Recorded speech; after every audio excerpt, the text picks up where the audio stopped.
sekali hari ini saya bisa menemani Bapak Ibu semuanya yang lagi di rumah. Kami live langsung dari kantor Ciputra Group di Makassar ya.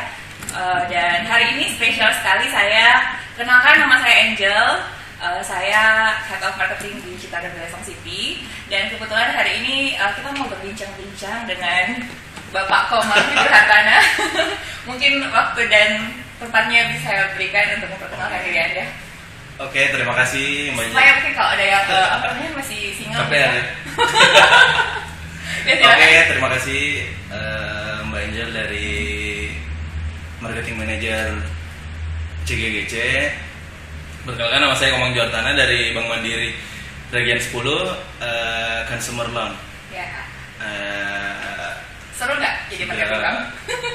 Sudah 2 tahun ini akrab sama Ciputra Group. Iya. Jadi spesifik khusus yang follow up berkas-berkas yang masuk berkas-berkas dari CGGC Lavanya. Oke. Dan senang sekali siang hari ini kami mengambil topik yang cukup menarik, tapi mudah-mudahan juga bisa menjawab. Cukup menarik ya? Jadi topik kita siang hari ini adalah di masa krisis apapun, investasi properti tidak pernah ada ruginya. Lumayan. Lumayan. Saya pikir judul ini agak sedikit kontroversi. Bener nggak? Betul. Kenapa? Karena melihat situasi kondisi yang sekarang ini, mungkin kebanyakan orang beranggapan bahwa tidak ada yang aman ya. Pasti nggak ada yang aman ya. Hampir semua tiarap. Hampir semua tiarap dan ada resiko masing-masing semua ya. Kena. Ya, oke. Jadi menarik sekali ketika kita membahas tentang kenapa sih harus properti. Jadi mungkin karena saya sudah bergerak di dunia properti selama bertahun-tahun dan Anda juga sudah. Saya masih 2 tahun. Masih 2 tahun. 2 tahun ya. Iya, tapi saya melihat track recordnya beliau yang baik ya. Jadi nggak mungkin saya panggil narasumber yang nggak berbobot mungkin. Terima kasih. Oke ya. Jadi melihat situasi sekarang ini, kami dari Grup Ciputra, khususnya Citra dan Galesong City, sengaja mengambil tema ini. Goalnya untuk apa? Goalnya untuk Bapak Ibu semuanya ada di rumah ya. Dan saya yakin juga siang hari ini semua marketing kami juga bergerak dan menyampaikan informasi ini ke teman-teman ya, calon user ya, mungkin yang masih ragu-ragu untuk investasi properti. Nah, siang hari ini kami pengen mengencourage Anda semua yang ada di rumah untuk melihat bahwa sektor properti ini adalah investasi yang baik, yang tidak ada ruginya sekalipun di masa krisis. Nah, untuk tidak memperpanjang waktu lagi ya, saya mungkin minta Bapak Komang untuk menyampaikan insight mengenai kenapa sih properti ini tidak menjadi sesuatu yang nggak perlu dikhawatirkan sih sebenarnya, even di masa krisis. Di masa apa? Yeah. Oke, terima kasih Mbak Angel. Saya sedikit pengantar aja saya mengantar dari KPR dulu, proses KPR. Yeah. Dari perbankan itu kan salah satu produknya adalah KPR, kredit kepemilikan rumah. Betul.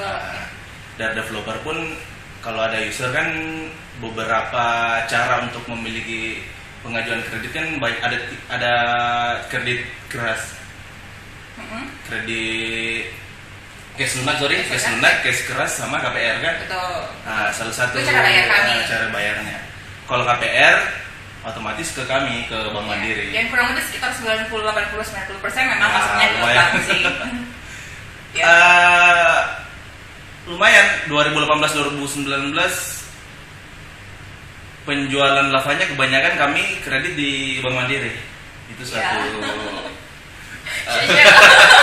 Makanya salah satu mitra terbaik kami itu lavanya Ciputra Group. Gitu. Nah, pertanyaan saya adalah menurut insight Anda, kenapa sampai properti ini ya, khususnya kita bahas tentang properti di rumah tapak ya, karena kan properti banyak nih, ada yang high rise seperti apartemen, ada yang perhotelan, mall dan sebagainya. Tapi siang hari ini kami membahasnya tentang rumah tapak. Jadi yang cukup banyak diproses oleh Bank Mandiri sendiri ini, harga rumah yang di range berapaan, Pak Komang? Menurut data yang saya pegang sih di 2019 kebanyakan masih high end sih, high end ke bawah. High end ke High end ke bawah masih middle dong, middle ya. Middle end. Masih 500 jutaan ke bawah. 500 jutaan ke bawah. Untuk pasar di Kota Makassar. Di Kota Makassar sendiri, menarik sekali ya. Jadi harga-harga yang masih 500 jutaan ke bawah. Mungkin karena di angka-angka MM-an ya, memang ada yang beberapa developer yang berani jual di 500-an ke atas, kayaknya di 2019 akhir sudah banyak memasarkan produk yang harganya terjangkau. 500-an ke bawah. Iya, melihat pasar yang ada ya. Kayaknya pasar Makassar khusus ke situ aja sih. Oke, kurang lebih gitu ya.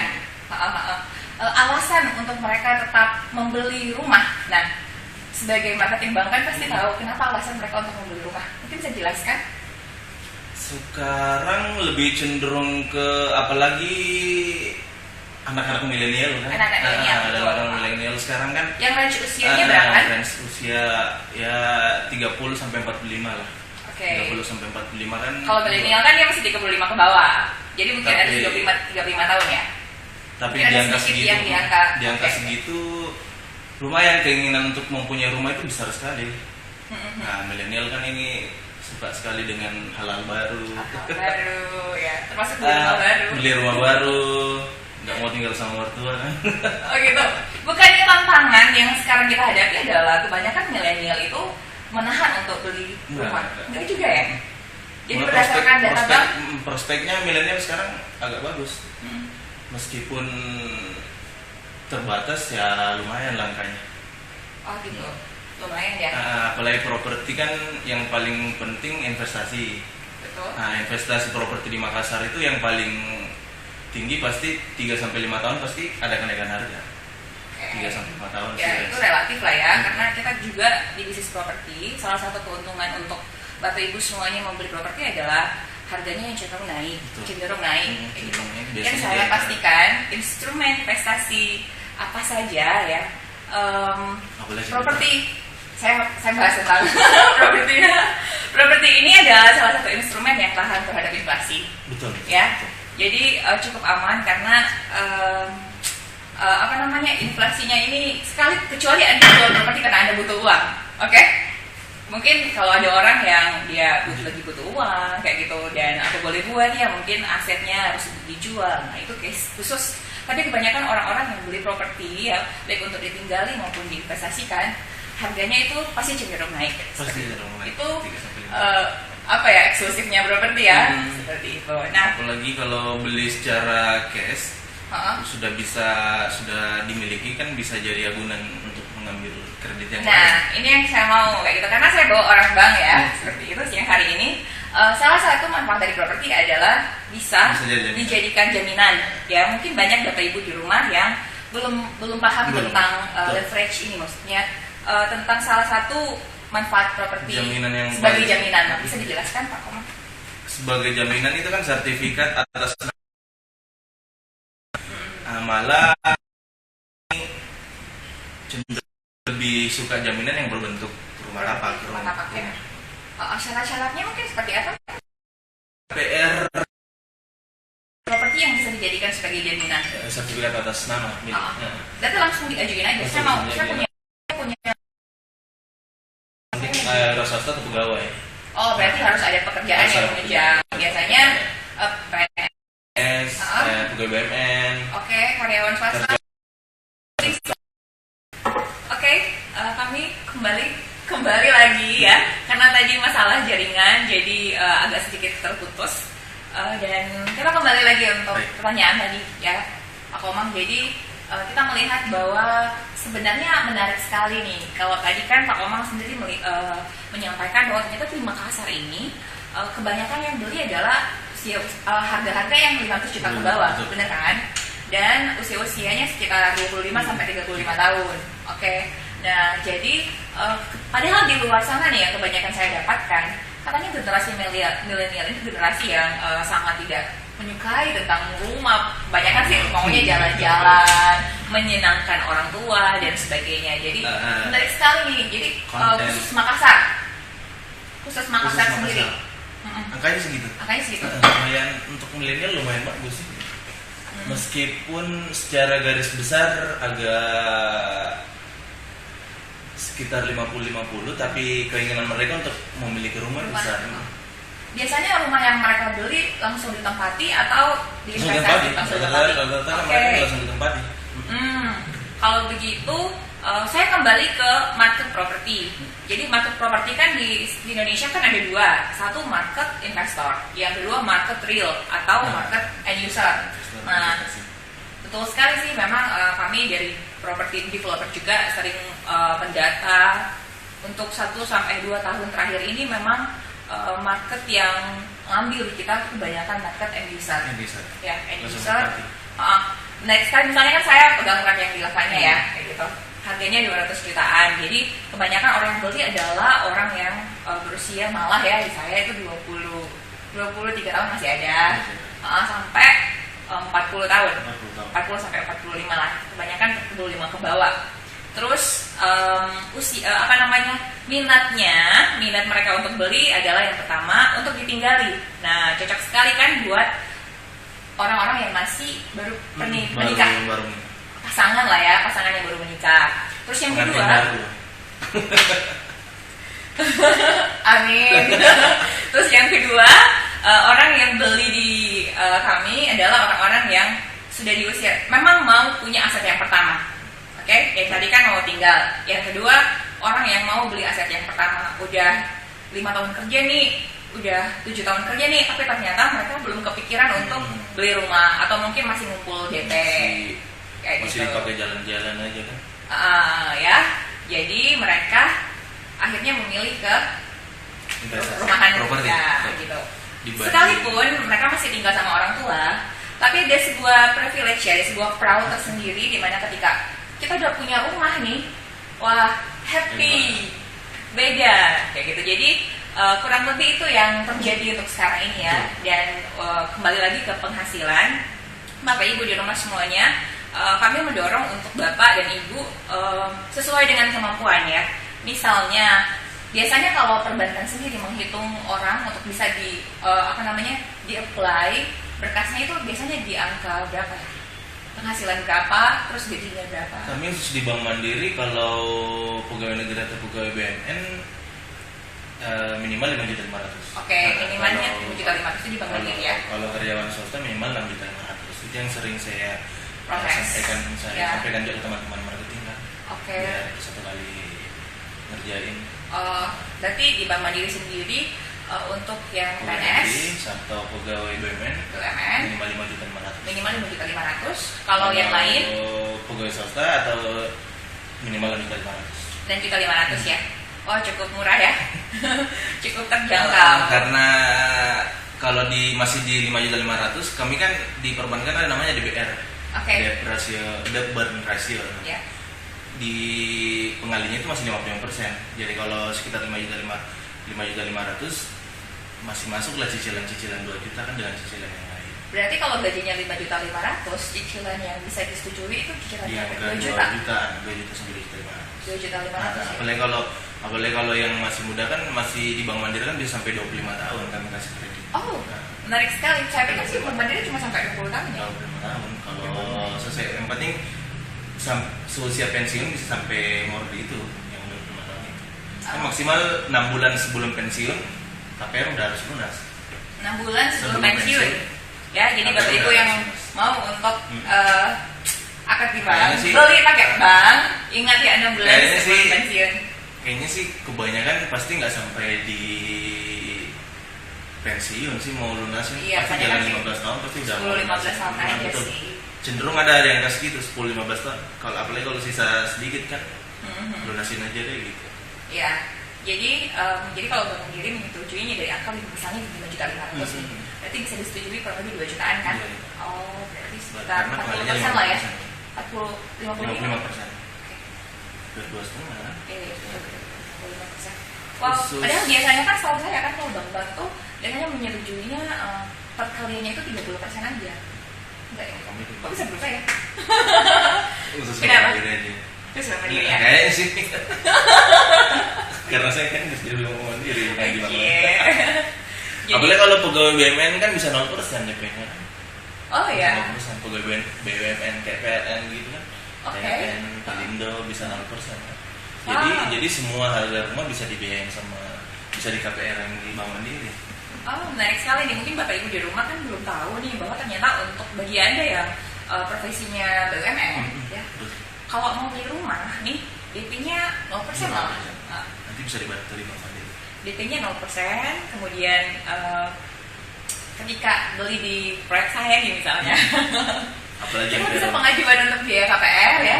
Jadi yang disediakan berarti hanya cicilan doang nggak? Cicilan doang, biaya kan ditanggung juga kan. Biaya kan ditanggung saya. Jadi hanya datang tanda tangan akad aja, besok serah terima kunci, pindah rumah. Oke. Makan lagi, onde-onde lagi.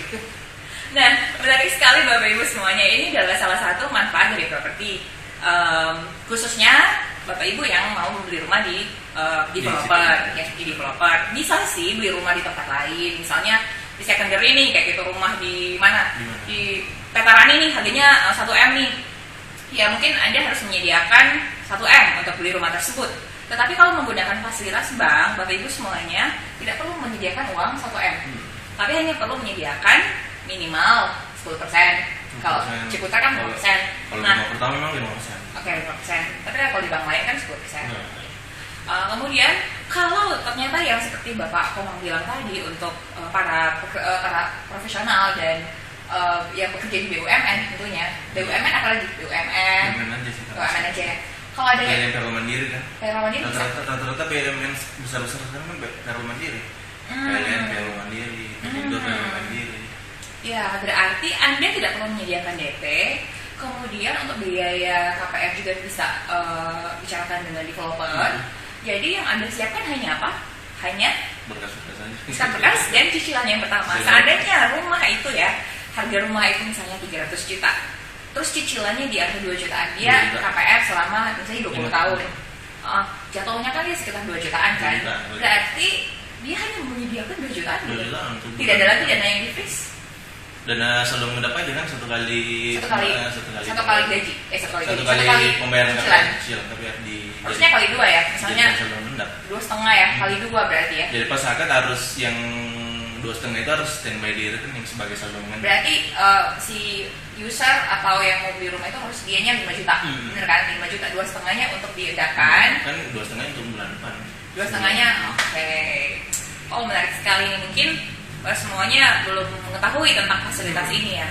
Di live event kami memberikan informasi-informasi mungkin yang jarang diberitahukan di tempat lain atau mungkin jarang disinggung jarang ditahu oleh masyarakat seperti itu. Nah, kembali ke tema saya hari ini yaitu tentang di masa kritis apapun investasi properti tidak pernah ada ruginya. Saya pengen menyampaikan tentang properti teman-teman, Bapak Ibu semuanya, khususnya yang karena saya bergerak di perumahan ya, developer, tapi hampir semua properti sih bagus ya. Memang melemah ada, tapi bukan berarti dia harganya menurun kayak gitu. Bagus banget, kenapa? Karena properti ini salah satu manfaatnya adalah pendapatan pasif. Ketika Anda mau beli sebuah rumah, Anda belum tinggal nih kayak gitu. Anda mau kasih rumah itu untuk dikontrakan, disewakan, boleh kayak gitu. Jadi manfaatnya juga bisa disewakan, dikontrakan. Kemudian tidak diapa-apain juga rumah dan tanah itu juga tetap harganya meningkat. Itu yang namanya capital gain. Oke, capital gain. Nah, mungkin ada beberapa pertanyaan dari IG atau FB. Nggak ada ya? Ya. Dan terakhir dari saya adalah kamu ngomong apa? Nggak ada? Ada lagi? Lebih ke temanya kan di masa kritis. Di masa kritis ya. Investasi properti nggak ada matinya. Ya, kita semua tahu kan gara-gara COVID-19 ini kan semua sektor pasti terkena dampak. Ya, yang mau saya sampaikan setelah virus ini berlalu kita mau ngapain nih? Ya. Nah, pasti setelah virus ini berlalu kan semua kan harus bertahap-tahap. Nah setelah virus berlalu ini investasi properti pasti nggak ada penurunan harga kan? Oh nggak. Nah, harga rumah pasti nggak ada penurunan. Jadi makanya di masa kritis apapun itu investasi properti nggak ada matinya. Setelah COVID ini yang lain pasti akan berangsur pulih, malah properti akan tetap malah akan ada kenaikan pasti. Iya. saya sependapat dan saya pikir orang-orang yang mengerti tentang investasi juga harus sependapat. Masa COVID ini adalah masa yang hanya sementara. Dan semuanya itu akan berakhir. Tetapi properti, mungkin saat ini ya harganya nggak ada kenaikan yang terlalu wow kayak gitu ya, harganya relatif. Tetapi setelah masa COVID ini selesai, semuanya pasti akan bergerak naik. Harga rumah, harga tanah semuanya pasti akan naik ya kayak gitu. Orang kalau bangun rumah nih, beli semen, beli pasir, beli apa, semuanya pasti mengalami kenaikan di harga bahan bangunan kurang lebih sekitar 7% per tahun. Jadi tidak mungkin harga properti itu khususnya perumahan itu mengalami kemunduran ya. Dan makanya kami encourage semuanya seperti yang saya bilang tadi, market properti kan ada dua, market investor sama market end user. Buat Anda yang market investor mungkin masih wait and see ya, terserah Anda. Setiap investor pasti punya intuisi tersendiri kayak gitu untuk beli sebuah properti. Pasti mereka nggak langsung ya saya beli, pasti mereka ada perhitungannya. Nah yang kedua adalah market end user. Nah saya punya data dari CNBC ya. Jadi ada kurang lebih 60,7 juta generasi milenial yang sebenarnya belum memiliki rumah, Bapak Ibu semuanya ya. 68,7 juta generasi milenial di Indonesia yang belum memiliki rumah. Jadi saya mengencourage semuanya untuk market properti yang di end user untuk bisa berubah cara pandangnya dan sebisa mungkin untuk memiliki properti secepatnya, khususnya rumah. Kenapa? Mumpung sekarang jadi ya saat ini jangan tunda seperti itu. Dan biasanya untuk kondisi sekarang ini juga pengembang developer memberikan penawaran program yang menarik ya, menarik bukan untuk memperlihatkan bahwa bisnis perumahan turun, enggak, tapi untuk mendorong untuk daya beli itu semakin meningkat. Kemudian pemerintah juga mengimbangi dengan program suku bunga yang relatif masih terjangkau, kompetitif lah ya, seperti itu.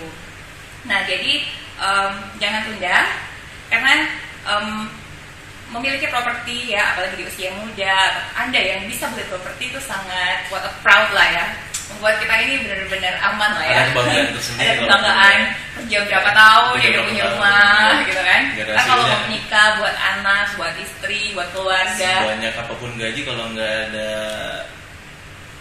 investasi pakai rumah. Ya betul kan. Kemudian investasi properti juga saya punya 2 insight ya yang kurang lebih baru bulan ini saya pelajari ya 2 insight tentang properti. Yang pertama adalah properti itu ibarat atap. Bagi Anda seorang investor, ketika memiliki properti, Anda nggak perlu ragu lagi. Kenapa? Kalau terjadi sesuatu butuh uang, butuh apa ya, Anda bisa memberikan properti Anda itu sebagai jaminan. Yang kedua sebagai status. Udah lama saya kerja kayak gitu. Ketika saya memiliki sebuah properti, rumah, tanah, apartemen dan sebagainya, ya tentunya itu menambah status saya semakin proud lah ya. Punya rumah nggak punya gitu, punya apartemen nggak mungkin punya. Tinggal itu nggak sama orang tua lagi. Betul. Dan ingat kondisi ekonomi ini naik turun ya. Hampir semua instrumen investasi mengalami penurunan. Saya yakin properti tidak mengalami kemunduran ya. Mungkin stuck oke, tapi ketika pandemi ini berakhir atau selesai, harga properti juga akan semakin melambung. Dan kalau gaji kita nggak bisa mengikuti betul, gaji kita ini tidak bisa mengikuti ketika harga properti tersebut melambung kayak gitu naik. Emang gaji kita bisa mengikuti enggak kan? Jadi ya silahkan pakai fasilitas KPR yang disediakan oleh bank kayak gitu. Oke, saya pikir sih cukup sekian ya untuk siang hari ini. Semoga Bapak Ibu semuanya bisa menambah bisa mengubah cara pandang. Mungkin ada informasi yang menambah supaya Bapak Ibu semuanya mau untuk membeli properti seperti itu. Oke? Dan dimanapun Anda berada, saya Angel dan Komang, kami mengucapkan terima kasih sudah mengikuti live kami siang hari ini. Next time kita akan membahas topik-topik yang lebih baik. Mungkin ada informasi atau ada masukan, silahkan DM di official kami, nama IG maupun FB. Ada pertanyaan? Sip, thank you.